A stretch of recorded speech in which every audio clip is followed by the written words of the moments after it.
Hello students, आज हम लोग देखने वाले हैं ऑर्गेनिक केमिस्ट्री में जितने भी बेसिक्स टर्म्स होते हैं, यानी कि ऑर्गेनिक केमिस्ट्री का जो पहला चैप्टर होता है आईयूपैक नोमेनक्लेचर। तो उस चैप्टर का अगर नाम एनसीईआरटी में देखना है तो एनसीईआरटी में चैप्टर का नाम दिया हुआ है some basic principle and techniques of organic chemistry, यानी कि ऑर्गेनिक कंपाउंड का। ठीक है, तो ये आपको क्लास 11th का यानी कि सेकेंड पार्ट वाले यानी कि एनसीईआरटी में मिल जाएगा ये चैप्टर। तो जो आईयूपैक हम लोग लिखते हैं उसको छोड़ करके बाकी जितने भी टर्म्स वगैरह यूज होते हैं उस चैप्टर में या फिर पूरे ऑर्गेनिक केमिस्ट्री में जो यूज होने वाला है उसको मैं अलग बाहर निकाल करके एक चैप्टर का नाम दे दिया हूँ, जिसको मैंने बोला है बेसिक्स ऑफ ऑर्गेनिक केमिस्ट्री। ठीक है, इसका मैं एक प्लेलिस्ट बना दूंगा और इसमें जितने भी बेसिक टर्मिनोलॉजी हम लोग पढ़ेंगे एक एक करके लेक्चर वाइज, तो मैं वहाँ पे डाल दूंगा। ठीक है, तो हमारा चैप्टर का क्या नाम है, बेसिक्स ऑफ ऑर्गेनिक केमिस्ट्री। तो आइए हम लोग इसमें हिस्ट्री वगैरह भी देखेंगे ऑर्गेनिक कंपाउंड का, ऑर्गेनिक कंपाउंड कहाँ से आया, क्या आया, कैसे, जितने भी साइंटिस्ट लोगों का योगदान है सभी नहीं देखेंगे जो एनसीईआरटी में, उसके अकॉर्डिंग हम लोग देखने वाले हैं। ठीक है, क्योंकि एनसीईआरटी पूरा अच्छे से कवर भी करना है। तो चलिए स्टार्ट करते हैं चैप्टर को। यहाँ मैं लिखता हूँ, ठीक है, मैं पेन वगैरह सिलेक्ट कर लेता हूँ। चैप्टर का क्या नाम है एनसीईआरटी के अकॉर्डिंग सबसे पहले लिख देता हूँ some basic principles and techniques. ठीक है, ये एनसीईआरटी के अकॉर्डिंग चैप्टर का नाम है। ठीक है, ये ध्यान रख सकते हैं आप। बाकी इस चैप्टर का मैं अलग से नाम रखा हूँ क्या चाहिए, basics of organic chemistry, organic chemistry. ठीक है, ये चैप्टर का मैं नाम रखा हूँ। ठीक है, क्लियर है। सबसे पहले यानी कि, और इसको कई लोग ऐसे भी नामकरण कर देते हैं, classification nomenclature of organic compounds ऐसे भी बोला जाता है। तो सबसे पहले हम लोग बात करते हैं ऑर्गेनिक कंपाउंड होता क्या है। ठीक है, तो आइए हम लोग ऑर्गेनिक कंपाउंड से बात करते हैं कि सर ऑर्गेनिक कंपाउंड क्या होता है। ऑर्गेनिक कंपाउंड, ठीक है, ऑर्गेनिक वर्ड का मीनिंग समझिए। ऑर्गेनिक का मतलब होता है लाइफ, मैं यहाँ पे लिख भी देता हूँ। ऑर्गेनिक का मतलब क्या होता है, लाइफ होता है। ठीक है, इसको सर्कल करके मैं लिख देता हूँ ऊपर में, क्या होता है, लाइफ।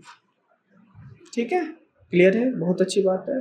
तो ऑर्गेनिक कंपाउंड हम उसको बोलेंगे हाइड्रोकार्बन और उसके डेरिवेटिव को कहेंगे ऑर्गेनिक कंपाउंड्स। आपको पता है हाइड्रोकार्बन क्या होता है, ऐसे यानी कि कंपाउंड्स जो सिर्फ कार्बन और हाइड्रोजन के कॉम्बिनेशन से बना हो उसको कहते हैं हाइड्रोकार्बन। क्लियर है, तो आइए डेफिनेशन के तौर पे समझते चीजों को, ऑर्गेनिक कंपाउंड होता क्या है। यानी कि बोलेंगे hydrocarbon and it's derivative, derivative को हम लोग क्या बोल देंगे, ऑर्गेनिक कंपाउंड बोल देंगे। हाइड्रोकार्बन दो वर्ड से मिलके बना हुआ, हाइड्रो प्लस क्या चीज, कार्बन। थोड़ा अच्छे से लिखता हूँ मैं, क्या है, हाइड्रो और क्या है, carbon, hydro plus carbon. Hydro का मतलब होता है हाइड्रोजन, क्या होता है बताइए, हाइड्रोजन, और इसका मतलब क्या होता है, कार्बन होता है। क्लियर है, मतलब हाइड्रोजन और कार्बन के कॉम्बिनेशन को क्या बोल देंगे, हाइड्रोकार्बन कह देंगे। क्लियर है चीजें, बहुत अच्छी बात है।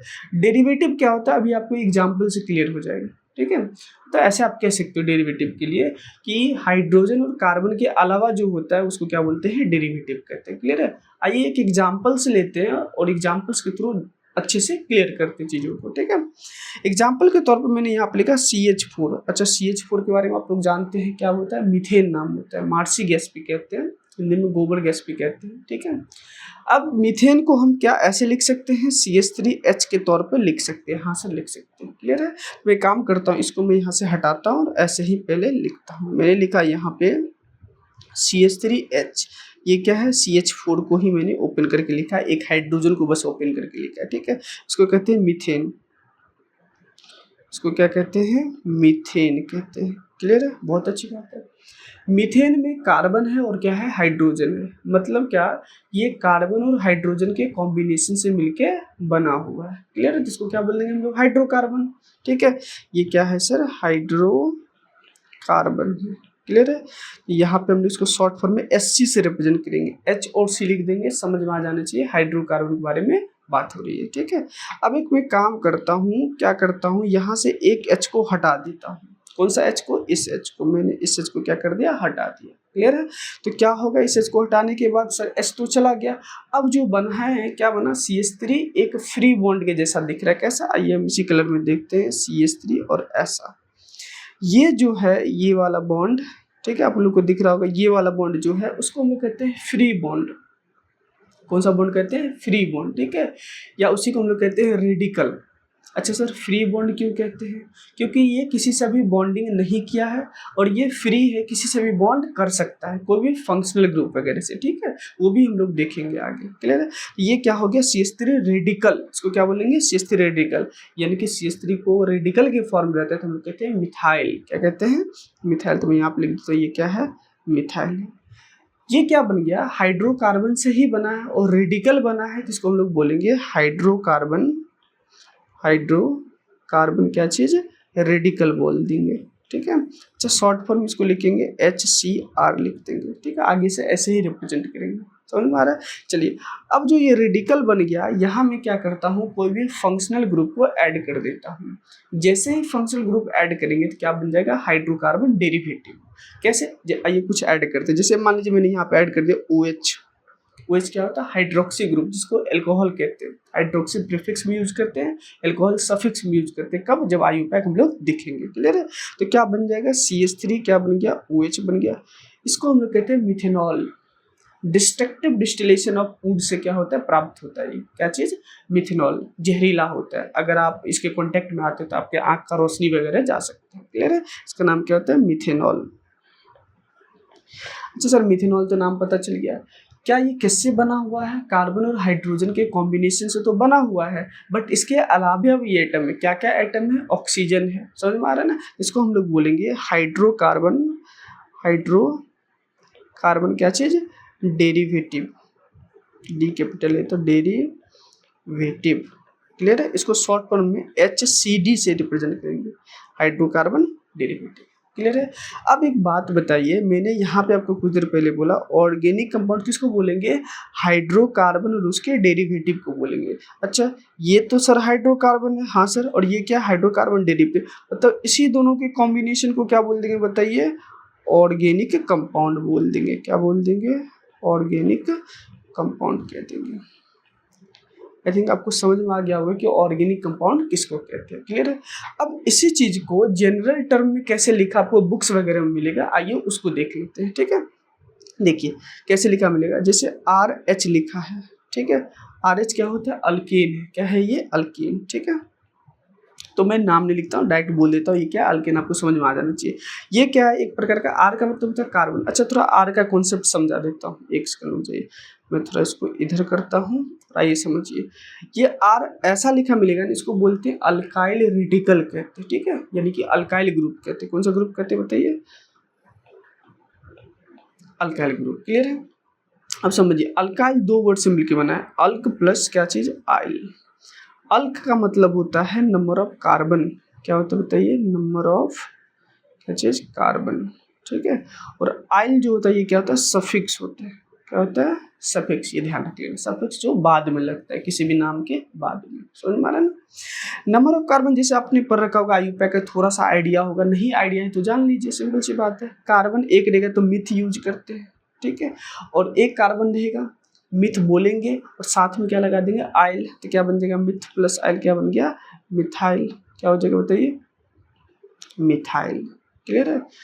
तो अगर CH3 आपको लिखा मिलता है ऐसा फॉर्म में, मतलब ये रेडिकल के फॉर्म में, कैसा, ऐसा, क्या बोल देंगे, मिथाइल बोल देंगे।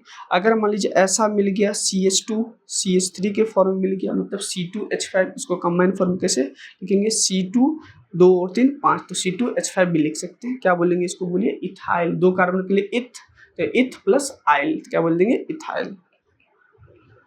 ठीक है, अभी ये मैं नहीं सिखा रहा हूँ, ये सब आगे हमको सीखना ही है, बस अभी आपको R का मीनिंग समझा रहा हूँ।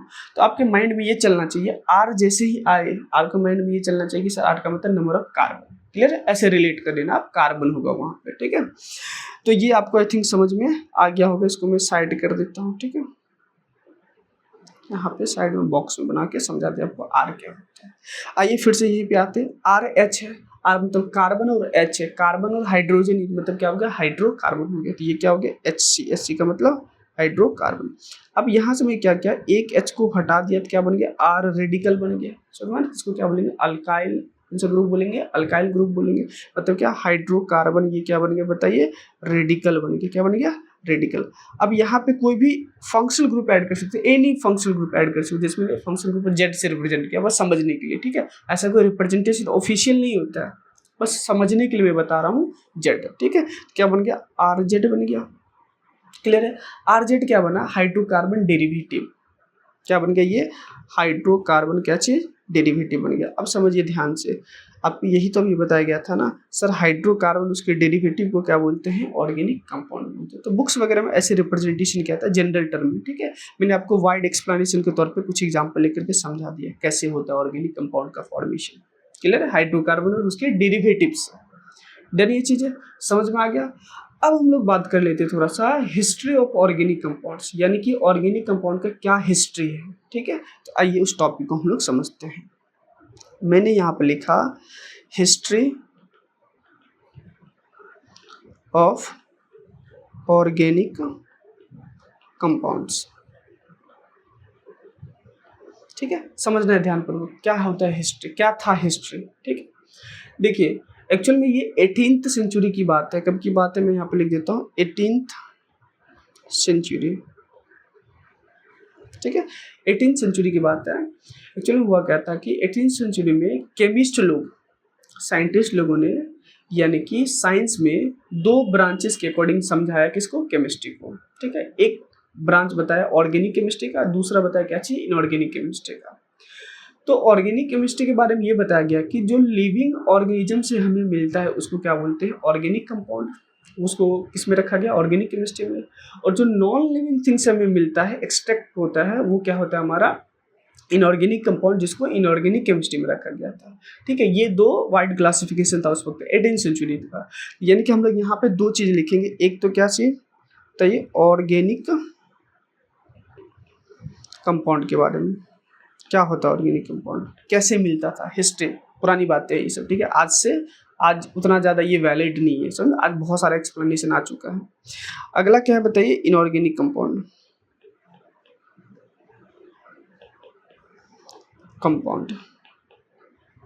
ठीक है।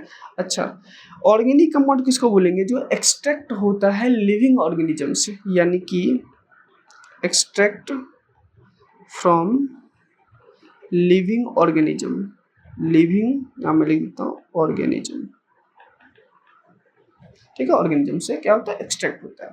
लिविंग ऑर्गेनिज्म का मतलब होता है जो प्लांट्स और एनिमल से मिलता हो। ध्यान से सुनना, ये बातें आगे में मैं रिलेट करवाऊंगा चीज़ों को, किससे मिल रहा है, प्लांट्स और एनिमल से। तो मैं यहाँ पे लिख देता हूँ किसके बारे में बात करें, जो एक्सट्रैक्ट होता है प्लांट्स एंड किससे, एनिमल से। यही लिविंग ऑर्गेनिज्म होता है, को पता है, ठीक है। अच्छा, अगला क्या है, इनऑर्गेनिक कंपाउंड। इनऑर्गेनिक कंपाउंड किसको बोलेंगे, जो एक्सट्रैक्ट होता है किससे, यानी कि नॉन लिविंग ऑर्गेनिज्म से। सर नॉन लिविंग ऑर्गेनिज्म का मतलब क्या होता है, जो इनऑर्गेनिक कंपाउंड में मेनली हम लोग पढ़ते हैं वो मिनरल्स और गैसेस वगैरह के बारे में पढ़ते हैं, ठीक है। मिनरल्स क्या होता है, गैस क्या होता है, इनऑर्गेनिक सॉल्ट वगैरह क्या होता है, इन सब के बारे में हम लोग इनऑर्गेनिक केमिस्ट्री में डील करते हैं, क्लियर है। तो ये क्या होगा, एक्सट्रैक्ट फ्रॉम किससे, नॉन लिविंग ऑर्गेनिज्म, ठीक है, ऑर्गेनिजम्स। नॉन लिविंग ऑर्गेनिजम्स का मतलब क्या होता है सर, मिनरल्स और गैसेस के बारे में बात किया जा रहा है, मिनरल्स एंड गैसेस के बारे में बात किया जा रहा है, ठीक है। तो बहुत अच्छी बात है। कैसे साइंटिस्ट लोगों ने क्लासीफाई किया किसको, साइंस को, यानी कि दो पार्ट में, केमिस्ट्री के अकॉर्डिंग, एक ऑर्गेनिक केमिस्ट्री, दूसरा इनऑर्गेनिक केमिस्ट्री, ठीक है। ऑर्गेनिक केमिस्ट्री किसको बोलते थे, ऑर्गेनिक कंपाउंड किसको कहते थे, जो लिविंग ऑर्गेनिज्म से मिलता था हमें, उसको ऑर्गेनिक कंपाउंड कहते थे। इनऑर्गेनिक कंपाउंड किसको कहते थे, जो नॉन लिविंग ऑर्गेनिज्म से हमें मिलता था, ठीक है। लिविंग ऑर्गेनिज्म का मतलब क्या, प्लांट्स और एनिमल्स के बारे में बोला था, और नॉन लिविंग का मतलब क्या होता है, मिनरल्स और गैसेस वगैरह के बारे में बात किया गया था। बात तो बहुत अच्छा था, जब ये बताया गया लोगों ने बहुत ज़्यादा अप्रिशिएट भी किया। बात आती है कब, कि एक साइंटिस्ट थे, पहला साइंटिस्ट, हिस्ट्री में ही हम लोग बात कर रहे हैं, इन 1815 में। साइंटिस्ट का नाम था बर्जीलियस। क्या नाम था, बर्जीलियस, ठीक है। ये आपको डेट वगैरह नहीं ध्यान रखना है, कब क्या चीज़ें वर्ड सॉरी डेट बोलना है, ईयर वगैरह नहीं ध्यान रखना है, समझ में आ रहा है ना। बस नॉलेज के लिए हिस्ट्री से वैसे भी क्वेश्चंस ना के बराबर आता है, ना के बराबर। जैसे कोई मॉड्यूल वगैरह आप सॉल्व करते हो कोई भी कोचिंग्स वगैरह का, तो उसमें ज़्यादातर देखने को मिलता है, और एनसीईआरटी में है तो जान लो, बेहतर रहेगा, क्या पता पूछ ही दे, ठीक है। तो 1815 बर्जीलियस है, उन्होंने एक थ्योरी प्रपोज किया, थ्योरी का नाम था वाइटल फोर्स थ्योरी, या फिर मिस्टीरियस फोर्स थ्योरी भी कहते हैं। अब वाइटल फोर्स थ्योरी क्या होता है, आइए समझते हैं उसके बारे में। मतलब बोलेंगे ही प्रपोज्ड अ थ्योरी कॉल्ड क्या चीज, vital force theory, vital force क्या चीज, थ्योरी। इधर मैं रहूंगा तो आपको दिखेगा नहीं, यहाँ लिख देता हूँ थ्योरी, ठीक है। या फिर आप कह सकते हो मिस्टीरियस फोर्स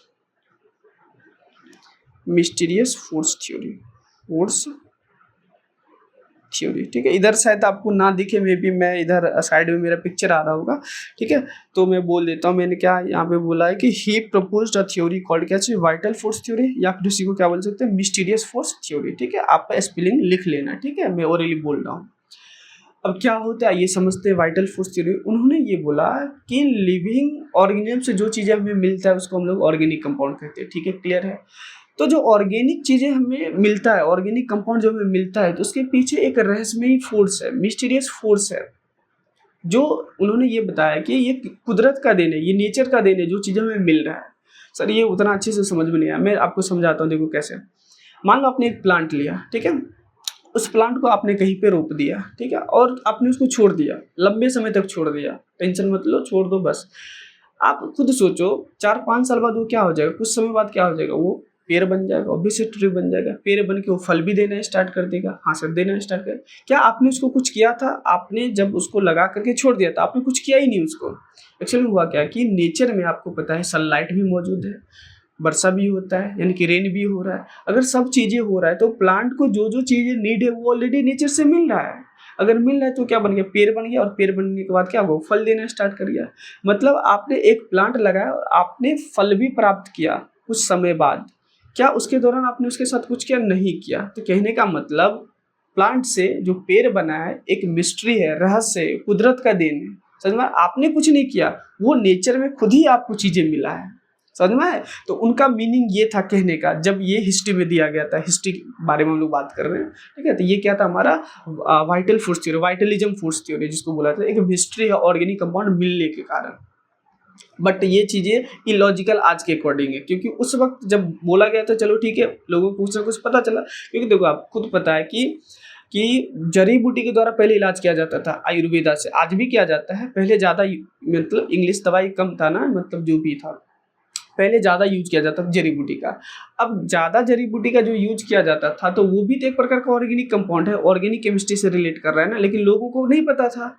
तो जो चीज़ें नेचर से हमें मिल रहा था बोला गया, वो उसके पीछे की मिस्ट्री है, रहस्य है, जो पता नहीं था, इसलिए बोल दिया गया था रहस्य है। लेकिन बाद में ये सब चीज़ें डिनाई कर दिया गया, ठीक है। तो उनका थ्योरी का क्या नाम था, वाइटल फोर्स थ्योरी, 1815 में बर्जेलियस साहब ने दिया था, क्लियर है। उन्होंने एक बात और बोला कि जो चीज़ें हमें लिविंग और नेचर से मिल रहा है उसको आप लैब में नहीं बना सकते हो, सिंथेटिक ढंग से प्रिपेयर नहीं कर सकते हो, समझ में आ रहा है ना। लेकिन ये गलत हो गया, उन्हीं के स्टूडेंट थे वोलर, फ्रेडरिक वोलर, समझ में आ रहा है ना, उन्होंने ये चीज़ को गलत साबित कर दिया था। ये दूसरे साइंटिस्ट के बारे में पढ़ते थे। I think vital force theory आपको समझ में आ गया होगा क्या था। दूसरा जो साइंटिस्ट का योगदान है, यानी कि इन 1828, क्या नाम था, वोलर, ठीक है, फ्रेडरिक वोलर इनका पूरा नाम था। 1823 में ये जर्मनी में अपना मेडिकल साइंस का पढ़ाई कंप्लीट किया, और 1828 में ये अपना एक्सपेरिमेंट कर रहे थे, तो ये थ्योरी प्रपोज किए थे, ठीक है। 1828 में वोलर साहब ने ये क्या बताया, समझिए। इन्होंने लैब में गया और लैब में अमोनियम साइनेट लिया। अमोनियम साइनेट एक इनऑर्गेनिक सॉल्ट होता है, ठीक है, उसको लेकर के इन्होंने हीट किया। आइए अमोनियम साइनेट का फॉर्मूला लिखते हैं, NH4CNO को क्या कहते हैं, अमोनियम साइनेट। क्या होता है इसका नाम लिख लेते हैं, अमोनियम क्या चीज, साइनेट, ठीक है। ये क्या होता है, एक इनऑर्गेनिक कंपाउंड होता है, इनऑर्गेनिक में लिख देता हूँ, आपको समझ में आना चाहिए, इनऑर्गेनिक कंपाउंड है, क्लियर है। अच्छा, इन्होंने इसको लेकर के क्या करवाया, हीट करवाया। क्या करवाया, हीट। हीट करवाया तो क्या हुआ, इसमें रीअरेंजमेंट हुआ। क्या हुआ, मैं यहाँ पे लिख देता हूँ, रीअरेंजमेंट हुआ। रीअरेंजमेंट का मतलब क्या होता है समझिए। और रीअरेंजमेंट हो करके क्या बना, पहले ये देख लेते हैं। बना यूरिया, NH2 C++O और NH2 बना। ठीक है, थोड़ा इसको और अच्छे से मैं लिख देता हूँ, H को इधर करके। ठीक है, एक सेकंड।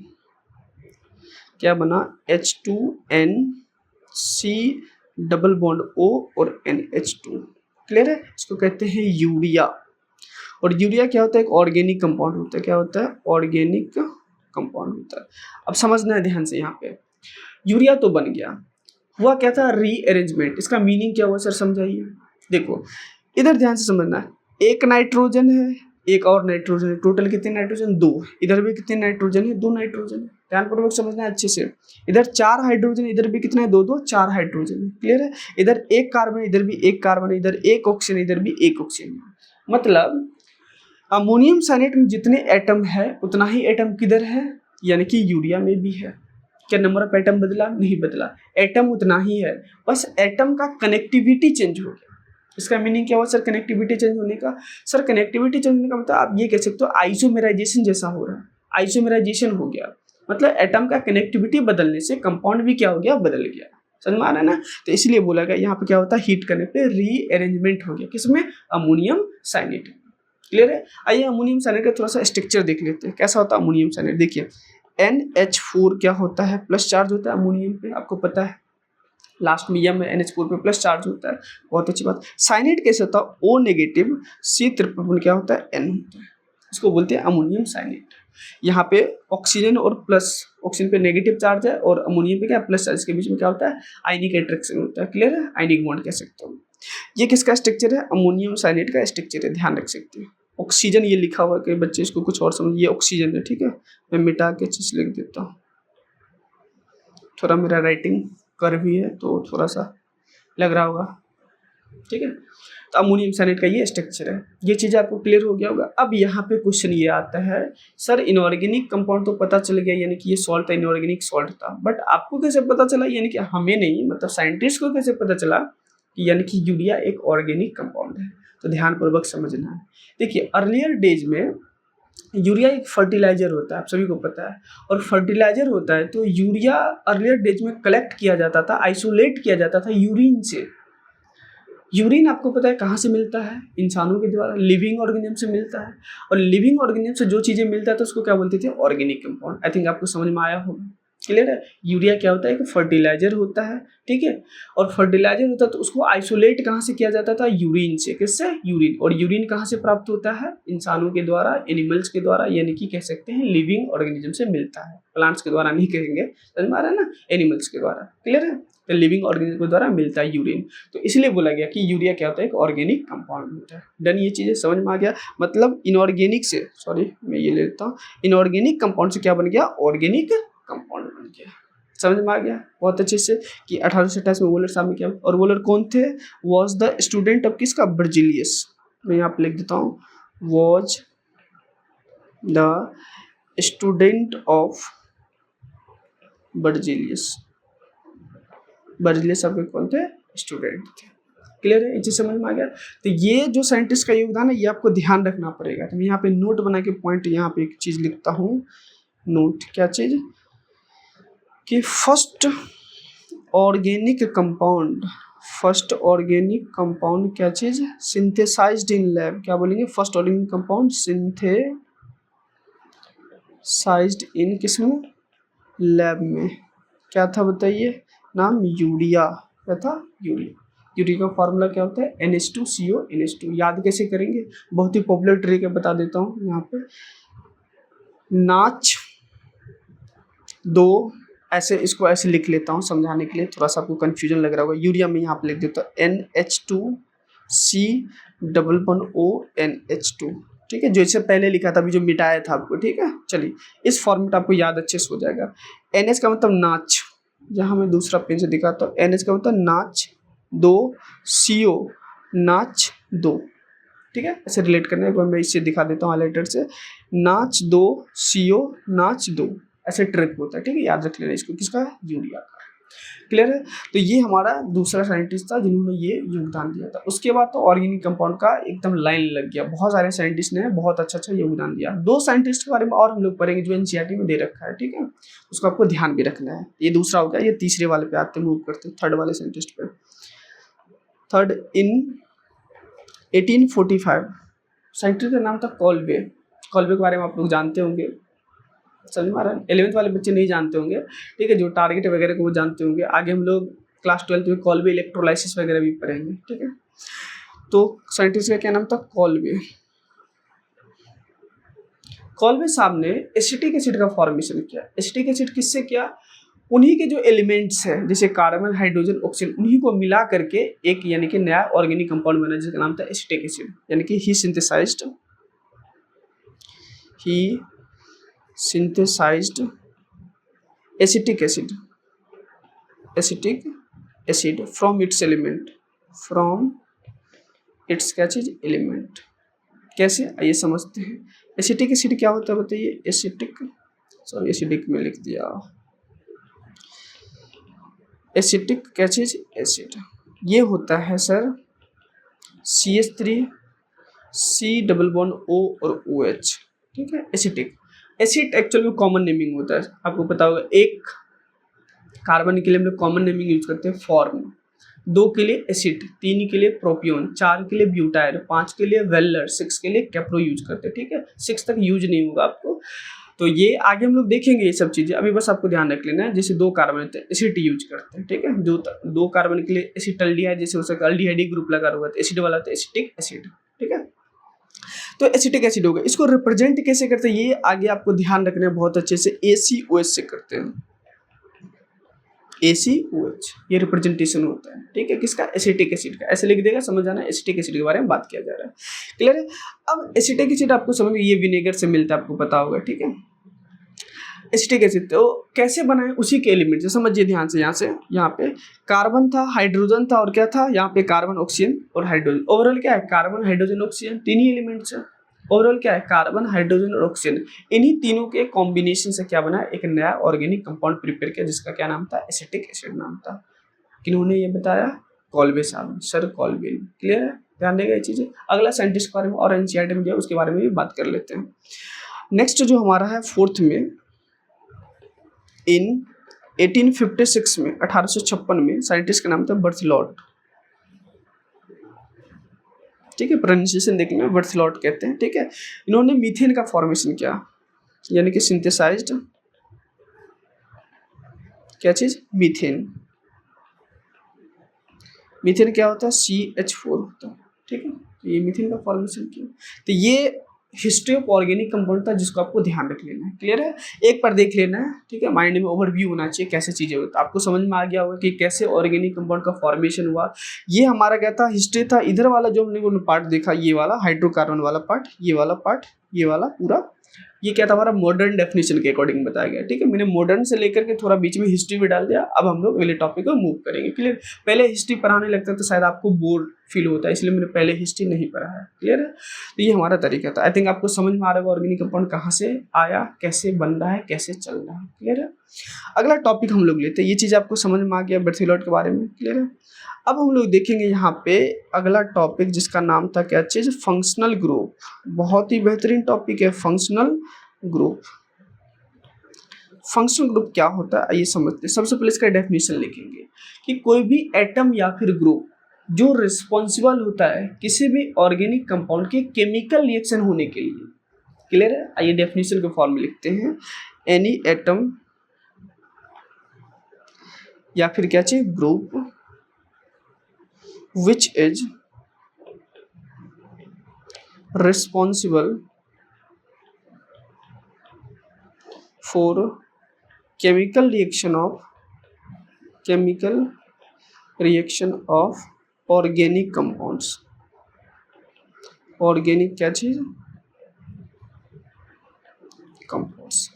क्या बोलते हैं? इज कॉल्ड एज कह सकते हैं आप, इज नोन एज क्या चीज? फंक्शनल ग्रुप कहते हैं, क्लियर है। आई थिंक ये डेफिनेशन आपको समझ में आ गया होगा। अब हम लोग कोशिश करेंगे 20 से 25 या 30 तक यानी कि कुछ फंक्शनल ग्रुप देखेंगे जो आपको सबसे ज़्यादा ऑर्गेनिक केमिस्ट्री में देखने को मिलेगा। ठीक है, आइए एक एक करके स्टार्ट करते हैं। यानी कि फर्स्ट मैंने यहाँ पर लिया एग्जाम्पल में, ये मैं यहाँ पर लिख देता हूँ एग्जाम्पल। ठीक है, एग्जाम्पल में पहला मैंने लिया ROH, इसको कहते हैं एल्कोहल। क्या कहते हैं? एल्कोहल। मैं यहाँ पे नाम भी लिखते चलता हूँ, क्या नाम होता है? एल्कोहल। क्लियर है?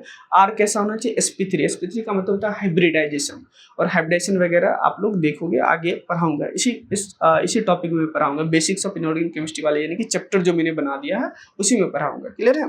तो पहला क्या फंक्शनल ग्रुप था? ROH, जिसको क्या बोलते हैं? एल्कोहल कहते हैं। दूसरा क्या है? RSH। ध्यान रखना है SH को थोड़ा अच्छे से लिखता हूँ। ठीक है, चलिए ये क्या है ध्यान से समझ रहे हैं। यहाँ पे ऑक्सीजन को हटा के मैंने सल्फर रख दिया है। क्लियर है? सल्फर जब कभी भी आता है तो थायो वर्ड आता है। कौन सा वर्ड आएगा? थायो। क्लियर है? तो इसका नाम क्या हो जाएगा? थायो एल्कोहल।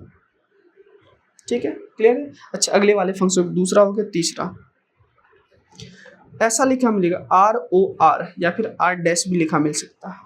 इसको कहते हैं ईथर। क्या कहते हैं बताइए? ईथर। अब यहाँ पे कुछ समझना है, अगर ऐसे लिखा मिले आपको ROR लिखा मिले या फिर ऐसा लिखा मिले ROR- लिखा मिले, ठीक है, समझना है। थोड़ा अच्छा कर देता हूँ, ROR- लिखा मिले। ठीक है, ROR को हम लोग कहते हैं सिमेट्रिकल ईथर। R और R का मतलब क्या बताया था मैंने? कार्बन। तो R और R दोनों side number of carbon same है, क्या बोले? सिमेट्रिकल। और मान लीजिए इधर एक कार्बन इधर दो कार्बन है, ये क्या हो गया? अनसिमेट्रिकल हो गया। क्लियर है? ये चीज समझ में आ गया ना? तो मैं यहाँ पे नाम लिख देता हूँ, ये क्या है? सिमेट्रिकल क्या चीज? ईथर। इसका एक और नाम हम लोग कहते हैं सिंपल ईथर भी कहते हैं। क्या कहते हैं? Simple ether. ईथर कहते हैं। दूसरा क्या है हमारे पास? Unsymmetrical ether. दूसरा, अगर मान लीजिए इधर एक कार्बन इधर दो कार्बन हो गया, तो नंबर ऑफ कार्बन ऑक्सीजन से, इधर बीच में ऑक्सीजन है, इधर दो कार्बन है, इधर क्या? एक कार्बन है, तो नंबर ऑफ कार्बन क्या है? दोनों से अलग अलग है, इसको क्या बोलेंगे? Unsymmetrical ether. क्या बोल देंगे बताइए? अनसिमेट्रिकल क्या चीज? ईथर। या फिर देखिए दोनों साइड अलग अलग है ना, तो क्या बोल देंगे? मिक्स्ड ईथर बोल देंगे। क्या बोल देंगे? दूसरा नाम मिक्स्ड ईथर बोल देंगे। क्लियर है? ये आपको जब कभी भी RR- लिखा हो तो आपको समझ में आ जाना चाहिए कि क्या है? नंबर ऑफ कार्बन अलग अलग है। क्लियर है? डबल डैश होता तो और भी अलग होता। अगर मान लो यहाँ तो केस नहीं बनेगा, दूसरे फंक्शनल ग्रुप के बारे में बात कर रहे हैं। चौथा, अगर मान लीजिए यहीं पे हम लोग बात कर लेते हैं, R ऑक्सीजन को हटा के मैंने अब S डाल दिया। ठीक है, S इधर क्या हो गया? R- का भी केस यहाँ पे बन सकता है। समझ में आ रहा है ना? ठीक है, इसको हम लोग कहते हैं, यहाँ ये नहीं लगाना है, इसको क्या बोलते हैं? थायो ईथर। क्या बोल देंगे बताइए?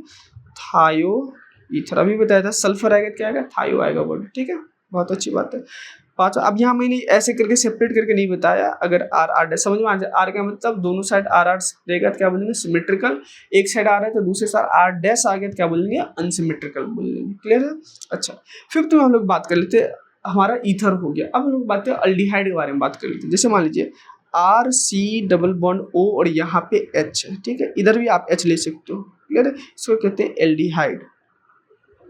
समझना ध्यान से, यहाँ पे इस चीज को समझना है, H/R का मीनिंग ध्यानपूर्वक। ये आप अपने लैंग्वेज में लिख भी सकते हैं, व्हाट्सएप वाले लैंग्वेज में। ठीक है, इंग्लिश जिसको कहते हैं उसमें आप लिख लेना, मैं लिखवा देता हूँ। जब कभी भी कोई भी फंक्शनल ग्रुप, ध्यान से सुनना है, जब कभी भी कोई भी फंक्शनल ग्रुप H/R से स्टार्ट हो तो उसका पहला मेंबर यानी कि स्मॉलेस्ट मेंबर उस यानी कि फंक्शनल ग्रुप का पहला मेंबर स्टार्ट होगा किससे? H से स्टार्ट होगा। ठीक है, आइए एक यहाँ पे एग्जांपल लेकर समझाते हैं। जैसे इसका पहला मेंबर H से स्टार्ट होगा, HC डबल बॉन्ड O इधर H। यहाँ पे एक चीज और समझना है, ये जो H है ये फिक्स होना चाहिए। ये कैसा होना चाहिए? फिक्स्ड। समझना, इसको मत चेंज करना। क्लियर है? तो ये क्या? SC डबल बॉन्ड O और क्या? H। इसको कहते हैं फॉर्मल्डिहाइड। क्या कहते हैं बताइए? फॉर्मल्डिहाइड। ये नाम ध्यान रख लेना। क्लियर है? जो नाम लिखता है उसको ध्यान रखना। क्लियर है? अभी तो आपको कुछ समय लगेगा ऑर्गेनिक केमिस्ट्री में चीज़ों को समझने में, क्या क्या चीज़ें हो रहा है। ठीक है, जैसे कुछ लेक्चर्स होगा आपको अच्छा लगेगा ऑर्गेनिक केमिस्ट्री पढ़ने में, तो कुछ लेक्चर तो पहले सुनना है अच्छे से, नोट्स प्रॉपर बनाना है। जैसे मैं बना रहा हूँ वैसे आपको नोट्स भी बनाना है। क्लियर है? ये हो गया, समझ में आया? कोई भी फंक्शनल ग्रुप H और ऑब्लिक R से स्टार्ट हो तो उसका पहला मेंबर कहाँ से स्टार्ट करेंगे? H से, ना कि R से। डन ये चीज़ें, बहुत अच्छी बात। अगला फंक्शन 6 में अल्डिहाइड हो गया। अब हम कीटोन के बारे में बात कर लेते हैं। R C double bond O, और थोड़ा अच्छे से लिखता हूँ, R C double bond O, और यहाँ पे क्या हो गया आर, यहाँ पे आर डैश का भी सीन बनेगा, इसको कहते हैं कीटोन। क्या कहते हैं? कीटोन। अब आर और आर डैश है, मीनिंग समझ में आ गया। आर आर सेम मतलब क्या चीज, सिमेट्रिकल का केस है। आर है इधर, आर डैश है मतलब क्या अलग अलग है, क्या बोल देंगे अनसिमेट्रिकल का केस है। तो आइए इसको थोड़ा सा यहाँ पे लिख के बता देते हैं। आगे नहीं लिखूंगा, एक बार और लिख के बता देते क्योंकि आपको समझ में आ रहा है ना चीजें क्या हो रहा है। अगर मान लीजिए ऐसा लिखा मिलेगा डबल बॉन्ड ओ और यहाँ पे आर, इसको बोलते हैं सिमेट्रिकल, सिमेट्रिकल कीटोन। ठीक है, अगर ऐसा लिखा मिल जाए R C double bond O, फिर से थोड़ा अच्छे से लिखता हूँ, सी डबल बॉन्ड ओ और यहाँ पे आर डैश का कॉन्सेप्ट आ गया, क्या बोल देंगे इसको अनसिमेट्रिकल, अनसिमेट्रिकल क्या चीज, कीटोन हो जाएगा। क्लियर है ये चीजें, समझ में आ गया। अब अगले फंक्शन ग्रुप पे मूव करते हैं। 6 नंबर हो गया, 7 नंबर, ठीक है, अल्डिहाइड हो गया, कीटोन हो गया। अब कार्बोक्सिलिक एसिड पे आते हैं। क्या होता है R C double bond O और यहाँ पे ओ एच। क्लियर है, इधर आप एच भी ले सकते हो। जैसे एच लिखा आपके माइंड में ये बातें चलना चाहिए कि सर पहला मेंबर इस फैमिली का कहाँ से स्टार्ट होगा, एच से। क्लियर है, नाम क्या बोलते हैं कार्बोक्सिलिक क्या चीज, एसिड कहते हैं। क्लियर है, चीज समझ में आ गया, बहुत अच्छी बात। पहला मेंबर अब लिख के नहीं बताता हूँ, पहला मेंबर एस से स्टार्ट होगा, क्या जो फॉर्मिक एसिड, एक कार्बन नहीं दिख रहा है ना, एच वाला थोड़ी कार्बन है, तो एक कार्बन की क्या बोलते हैं फॉर्मिक एसिड। क्लियर है, चलो अगला फंक्शन 8 नंबर में कार्बोक्सिलिक एसिड हो गया। अब हम लोग बात करते हैं कार्बोक्सिलिक ईस्टर के बारे में। कैसे समझना, एच ऑब्लिक आर मैंने ले लिया, सी डबल बॉन्ड ओ, यहाँ पे ओ और एच। सर आपने ये तो सेम ही लिख दिया, समझाते हैं। देखिए यहाँ ऑक्सीजन था, यहाँ एच है, यहाँ ऑक्सीजन, यहाँ पे भी एच है, दोनों अभी सेम ही है। मैं ये काम करता हूँ, ये एच जैसे था ऐसे भी लिखा यहाँ पे, इस एच को हटा के आर लगा देता हूँ। क्या लगा देता हूँ, आर। तो मैं इसको क्या करता हूँ, हटा देता हूँ और आर लिख दिया। ये बन गया ईस्टर। किससे बना था, कार्बोक्सिलिक एसिड से। नाम क्या बोल देंगे बताइए, कार्बोक्सिलिक क्या चीज, ईस्टर बोल देंगे। क्लियर है, समझ में आ गया। अच्छा अगला वाला 9th में, अगर मान लीजिए H oblique R C double bond O, यहाँ पे ओ, सी डबल बॉन्ड ओ, यहाँ पे क्या चाहिए एच, क्या चाहिए आर, या फिर आर डैश ले सकते हैं। इसको बोलते हैं कार्बोक्सिलिक एनहाइड्राइड। क्या बोलते हैं, नाम बताइए, कार्बोक्सिलिक एनहाइड्राइड।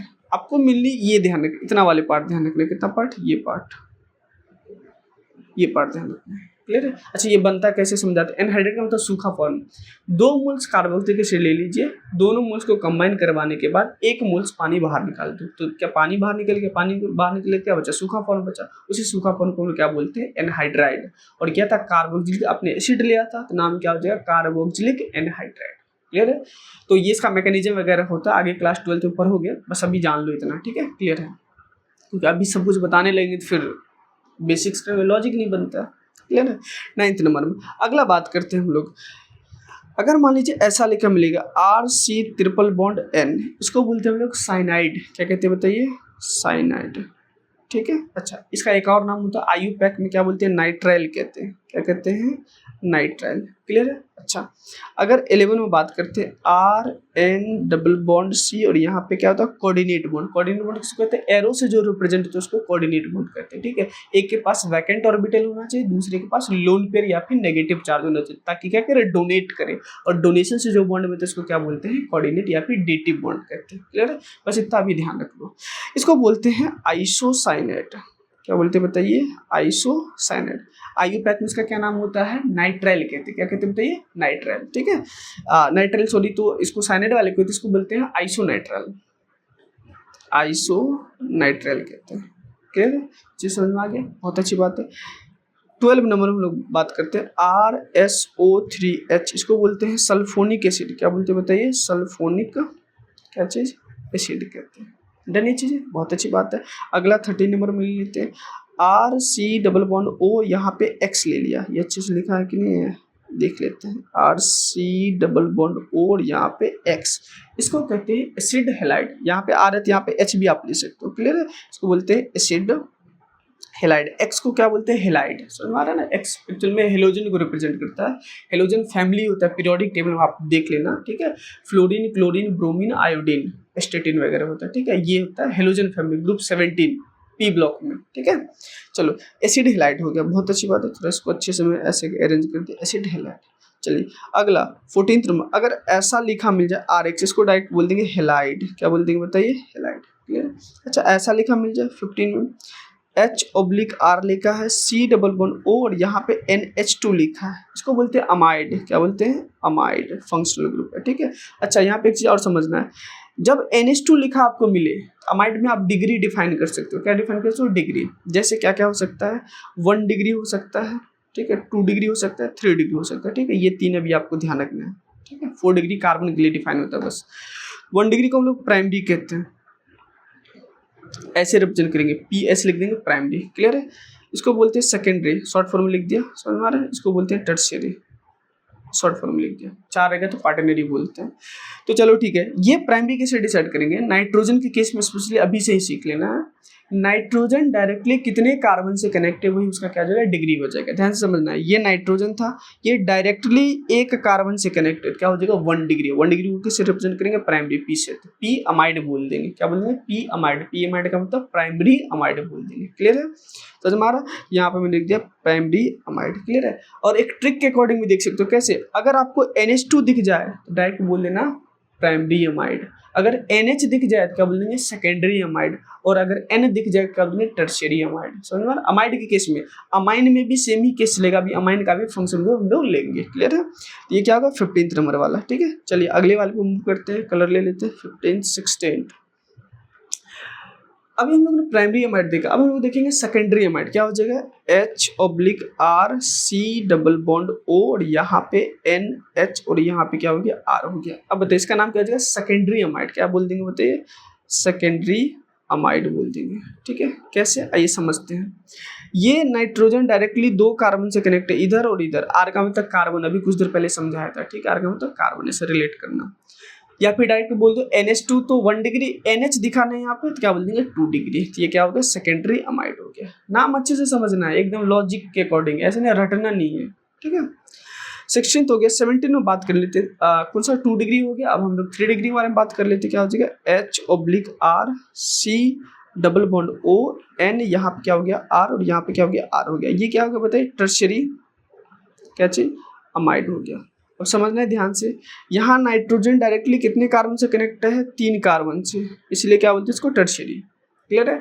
यहाँ भी क्या बोला था, NH2 दिखे 1 डिग्री, NH दिखे 2 डिग्री और N दिखे 3 डिग्री, ये N दिखा ना, क्या बोल देंगे 3 डिग्री, टर्शियरी, डन। चलिए ये अमाइड हो गया। अब हम लोग बात कर लेते हैं, कलर सही है। 18th में हम लोग अमाइन के बारे में, RNH2, इसको बोलते हैं प्राइमरी अमाइन, क्योंकि NH2 दिखा तो बोल देना क्या चाहिए, अमाइन, क्योंकि देखो इन सब में नाइट्रोजन के अकॉर्डिंग देखते हैं, नाइट्रोजन डायरेक्टली कितने कार्बन से कनेक्ट है। यहाँ पे फिर से स्टार्ट करते, एक बार मैं, कई बच्चे को डाउट होगा, मैं एक बार रिपीट कर देता हूँ, ठीक है। नाइट्रोजन डायरेक्टली एक कार्बन से कनेक्ट है 1 डिग्री, नाइट्रोजन डायरेक्टली 2 ये हाइड्रोजन नाइट्रोजन से इधर कनेक्ट है, मैं कार्बन के बारे में बात कर रहा हूँ, समझ ना, कार्बन को देखना है, नॉट हाइड्रोजन, ये बातें ध्यान रखना है। ये लोग बोलेंगे हाइड्रोजन से भी तो कनेक्ट है, नहीं देख रहे हैं ना, उसको देखना किसको, कार्बन को। तो नाइट्रोजन डायरेक्टली किससे कनेक्ट है, इधर कार्बन से, इधर कार्बन से, 2 कार्बन से तो 2 डिग्री, जिसको सेकेंडरी बोलते हैं। नाइट्रोजन डायरेक्टली 3 कार्बन से कनेक्ट है, क्या बोलेंगे, टर्शियरी, यानी कि 3 डिग्री बोलेंगे। वैसे ही अमाइन के केस में भी नाइट्रोजन डायरेक्टली 1 कार्बन से कनेक्ट है तो 1 डिग्री, यानी कि प्राइमरी अमाइन, 2 से सेकेंडरी अमाइन, 3 से टर्शियरी अमाइन। आई थिंक अब समझ में आ गया होगा आपको, ठीक है। नहीं समझ में फिर से रिपीट कर लेना, जिसको ना समझ में आए, क्या बोल देंगे इसको बताइए, प्राइमरी अमाइन बोल देंगे, क्लियर है। अगर 19th में मैं लेता हूँ RNH और इधर क्या ले लिया मैंने, R, इसको बोलेंगे सेकेंडरी अमाइन, ठीक है। अगर मान लीजिए मैं ऐसा लेता RN, इधर भी R, इधर भी R, क्या हो जाएगा बताइए, टर्शियरी क्या चीज, अमाइन। अब यहाँ पे ये बात समझना, कई लोग यहाँ पे H वगैरह मत लेने बैठ जाना, अगर तुम यहाँ पे H लेते हो तो NH3 बन जाएगा, अमोनिया बन जाएगा। खैर अमोनिया से ही ये सब मिलके, ये सब अमोनिया से ही बना है, कैसे थोड़ा समझा देते हैं। देखिए अगर आप NH3 लेते हो, इसको बोलते हैं अमोनिया, अमोनिया, ठीक है। NH3 में एक काम करो, आप एक H को हटा दो तो क्या बन जाएगा, NH2 क्या बन गया, रेडिकल बन गया, ठीक है। और यहीं पे एक R को ऐड कर दो तो क्या बन गया, R, और RNH2 को क्या बोलते हैं, 1 डिग्री अमाइन कहते हैं। इसको थोड़ा अच्छे से लिख लेते हैं, RNH2 को, ठीक है। कैसे देखना, इसको थोड़ा मिला देता, हाँ, क्या बन गया, RNH2 बन गया, इसको क्या बोलेंगे, 1 डिग्री अमाइन, अच्छा, अब इसमें क्या करना है कि एक H को और हटाना है, एक R को और ऐड कर देना है। क्या बन जाएगा बताओ? RNH, इधर भी क्या हो गया R, ये क्या हो गया 2 डिग्री अमाइन। और यहाँ मैं इधर लिख देता हूँ, यहाँ पे एक H को और हटाया और एक R को मतलब कार्बन को और ऐड किया, क्या बन गया RN, इधर भी R इधर भी R, ये क्या हो गया 3 डिग्री अमाइन हो गया। मतलब अमोनिया का ये सब क्या है डेरिवेटिव है, अमोनिया से क्या है ये सब मिलके बना हुआ 1 डिग्री 2 डिग्री 3 डिग्री अमाइन बनता है। क्लियर है, समझ में आ गया अमाइन वगैरह। नेक्स्ट फंक्शनल ग्रुप में हम लोग मूव करते हैं। ये 20 हो गया। देखिए 21 में अगर आपको ऐसा लिखा मिले, ठीक है, इसको हम लोग बोलते हैं एजो ग्रुप। कौन सा ग्रुप कहते हैं? Azo group. ठीक है, एजो कंपाउंड्स होता है, डाइज वगैरह बनाने में यूज किया जाता है, कलर कंपाउंड, वो आगे हम लोग देखेंगे क्लास 12 में ऑर्गेनिक केमिस्ट्री में। एजो ग्रुप कहते हैं। 22 में अगर मान लीजिए ऐसा लिखा मिला है, सर ये तो सेम ही आ गया। हाँ, थोड़ा सा वेरिएशन करते हैं ना, यहाँ पे एक ऑक्सीजन ऐड कर देते हैं कोऑर्डिनेट बॉन्ड से। थोड़ा अच्छे से लिखता हूँ मैं, ठीक है, एक सेकेंड भाई, क्या हो रहा है? देखिए 22 नंबर है, N डबल बॉन्ड N, यहाँ पे ऐसा है, और यहाँ मैंने एक क्या लगाया था कोऑर्डिनेट बॉन्ड से ऑक्सीजन। तो इसका पहले नाम था क्या चाहिए एजो, और एक ऑक्सीजन ऐड कर दिया, क्या नाम है एजो ऑक्सी। ठीक है, समझ में आया नाम कैसे हुआ? बहुत अच्छी बात है। नेक्स्ट फंक्शनल ग्रुप पे मूव करते हैं 23 पे। अगर मान लीजिए ऐसा लिखा मिलेगा डबल बॉन्ड N और यहाँ पे OH, इसको बोलते हैं ऑक्जाइम। क्या बोलते हैं बताइए? ऑक्जाइम, नाम ध्यान रखना है। 24 में अगर ऐसा लिखा मिले C डबल बॉन्ड N, यहाँ पे H भी हो सकता है और R भी हो सकता है, इसको बोलते हैं इमाइन। क्या बोलते हैं? Imine functional group. ठीक है, यहाँ पे एक बात और समझना, AIPMT जो क्वेश्चन भी आया था वो बताने वाला हूँ। क्या है? C डबल बॉन्ड N और यहाँ पे R लिखा मिलेगा ऐसे, इसको बोलते हैं सब्सटीट्यूटेड इमाइन। क्या बोलते हैं बताइए? सब्सटीट्यूटेड क्या चीज? इमाइन कहते हैं। क्लियर है? इसी को हम लोग एक और फेमस नेम से जानते हैं, क्या चीज? Ships base. क्या नाम बोलते हैं बताइए? शिप्स क्या चीज? बेस। शिप्स रिएजेंट अलग होता है, बेस अलग होता है, और यही क्वेश्चन आया होता है AIPMT में। ठीक है, थोड़ा अच्छे से लिखता हूँ, AIPMT में आया होता है। ठीक है, all India pre medical test में पहले जो नीट से पहले होता था। ठीक है, शिप्स बेस, शिप रिएजेंट अलग होता है, जो पर हो गया आपको क्लास 12 में। सर बार क्लास देखो, ऑर्गेनिक केमिस्ट्री बहुत कम है किसमें? 11th में, वो इफेक्ट वगैरह पे ही खत्म हो जाता है। मेन केमिस्ट्री स्टार्ट होता है क्लास 12 से, इसलिए बार मैं क्लास 12 के बारे में चर्चा कर रहा हूँ। ठीक है, क्योंकि फंक्शनल ग्रुप के अकॉर्डिंग हमारा चैप्टर है, हमारे सिलेबस के अकॉर्डिंग। जैसे आप खुद देखो, alkyl halide and aryl halide class 12 का पहला चैप्टर होता है। दूसरा क्या होता है हमारे पास? Alcohol, phenol and ether. देखो सब फंक्शनल ग्रुप ही है, उसी के अकॉर्डिंग हम लोग पढ़ते हैं, उसी के बारे में पढ़ते हैं। अगला aldehyde, ketone and carboxylic acid. अगला अमाइंस। देखिए लोग फंक्शनल ग्रुप है, इसीलिए जो भी मैं बार बार बोल रहा हूँ कि क्लास 12 में पढ़ेंगे, हाँ ये सब चीज़ें वही है, वहीं पे पढ़ेंगे। ठीक है, 24 नंबर हो गया। 25 में हम लोग आते हैं, देखिएगा ध्यान से। अगर मान लीजिए nitro, nitroso, nitro group, nitrite वगैरह कैसे आएगा, आइए उसके बारे में बात कर लेते हैं। अगर ऐसा लिखा मिलेगा N डबल बॉन्ड O और यहाँ पे कोऑर्डिनेट बॉन्ड लगा हुआ, इसको बोलते हैं नाइट्रो ग्रुप। कौन सा ग्रुप कहते हैं? Nitro group. 26 में अगर ऐसा लिखा मिल गया O, एक second, N double bond O, ठीक है, इसको बोलते हैं नाइट्राइट। क्या बोलते हैं बताइए? नाइट्राइट कहते हैं। ठीक है, 27 में यहीं पे लिख देता हूँ। ठीक है, नाइट्रोसो के बारे में, RN डबल बॉन्ड O, इसको बोलते हैं नाइट्रोसो। ठीक है, 28 में अगर ऐसा लिखा मिले C डबल बॉन्ड C, ऐसा, ठीक है, इसको बोलते हैं अल्कीन। क्या बोलते हैं बताइए? अल्कीन। ठीक है, यहाँ पे जो ये बॉन्ड होता है इसको बोलते हैं ओलिफिनिक बॉन्ड। क्या उन सा बॉन्ड बोलते हैं बताइए? ओलिफिनिक बॉन्ड। इसका मीनिंग क्या होता है? ओलिफिनिक का मतलब होता है ओलियम प्लस फाइंट। ओलियम का मतलब होता है ऑयल, फाइंट का मतलब होता है मेकिंग, यानी कि ऐसा, यानी कि कंपाउंड जो ऑयल फॉर्मेशन करता है, हेलोजन के साथ जब ये रिएक्शन करता है तो चिपचिपा पदार्थ बनाता है, तो ऑयली नेचर का रहता है। ठीक है, तो इसको बोलते हैं ओलिफिनिक बॉन्ड, नाम ध्यान रख लेना। ठीक है, क्वेश्चन ऐसे पूछ देगा, लेकिन हाँ ध्यान रखना डबल बॉन्ड है किसके बीच में? कार्बन कार्बन के बीच में। कई लोग कैसे चेक करेंगे? कार्बन नाइट्रोजन के बीच में डबल बॉन्ड देख लिया तो बोलेगा ओलिफिनिक बॉन्ड है। नहीं, गलत बात है। दोबारा मैं बोला कि ओलिफिनिक बॉन्ड किसके बीच में होगा? कार्बन और कार्बन के बीच में, नॉट कार्बन और अदर एटम, जिसको हेट्रो एटम्स कहते हैं। ये बातें ध्यान रखना है। 29 नंबर में लोग देख लेते हैं C ट्रिपल बॉन्ड C, यहाँ पे ऐसा, इसको बोलते हैं अल्काइन। क्या बोलते हैं? अल्काइन। और इस बॉन्ड को हम लोग नाम देते हैं क्या चीज? एसिटाइलिनिक बॉन्ड। एसिटाइलिनिक क्या चाहिए, बॉन्ड। एसिटाइलिन गैस होता है जो वेल्डिंग वगैरह में यूज किया जाता है, ठीक है, ये आप ध्यान रख सकते हो। 30 में एक और देख लेते हैं, है तो बहुत सारा फंक्शनल ग्रुप, ठीक है, जितना आपको यूज होगा उतना ही मैं बता रहा हूँ, अच्छे लेवल पे यूज होगा, ठीक है। सी डबल बॉन्ड ओ, यहाँ पे NH और यहाँ पे सी डबल बॉन्ड ओ, थोड़ा इसको अच्छे से लिखने दो मुझे, एक सेकंड, अच्छे से नहीं हुआ 30, यहाँ पे सी डबल बॉन्ड ओ, यहाँ पे NH C double bond O, यहाँ पे S, इसको बोलते हैं इमाइड, क्या बोलते हैं बताइए, इमाइड फंक्शनल ग्रुप, ठीक है। तो ये 30 फंक्शनल ग्रुप आपको एटलीस्ट ध्यान होना चाहिए, रटना नहीं है, लॉजिक के अकॉर्डिंग सब कुछ आपको बता गया है कि कैसे चीज़ें हो रहा है, ठीक है, अच्छे से देखना है, एक बार पूरा रिवीजन करके आना है अगले क्लास में जब भी नेक्स्ट लेक्चर अपलोड होगा, ठीक है, अच्छे से, तो आपको आगे वाला लेक्चर बहुत अच्छे से समझ में आएगा। आगे हम लोग देखेंगे कि बॉन्डिंग के बारे में, मैं बता देता हूँ क्या क्या देखेंगे अगले लेक्चर में। बॉन्डिंग के बारे में जैसे मान लीजिएगा आपको पता है ऑर्गेनिक केमिस्ट्री में कार्बन के बारे में ज़्यादा चर्चा करते हैं हम लोग, वो सब भी देखेंगे डिटेल में। तो कार्बन नॉन मेटल होता है, पता है आपको, कोवलेंट बॉन्ड का फॉर्मेशन करता है। तो हम लोग देखेंगे bonding in organic compounds, covalent bond के बारे में, जैसे सिग्मा पाई क्या होता है, सिग्मा पाई कैसे फाइंड करते हैं, प्रीवियस ईयर में कैसे कैसे क्वेश्चंस वगैरह आएगा, सभी चीज़ हम लोग देखेंगे नीट जे वगैरह में, ठीक है, बहुत अच्छे से डिटेल में देखने वाले हैं। बेसिक से भी अच्छा क्वेश्चन आ जाता है कई बार घुमा करके, कोप्लेनर वगैरह क्या होता है, उसके बाद हाइब्रिडाइजेशन देखेंगे कैसे निकालते हैं, तो बहुत सारा चीज़ें, डिग्री वगैरह देखेंगे, तो बहुत सारा टर्मिनोलॉजी है। उसके बाद ऑर्गेनिक कंपाउंड का क्लासिफिकेशन देखेंगे, 3D में कैसे होता है, रिप्रेजेंट किया जाता है, बहुत कुछ देखने वाले हैं, तो लेक्चर में बस बने रहना है।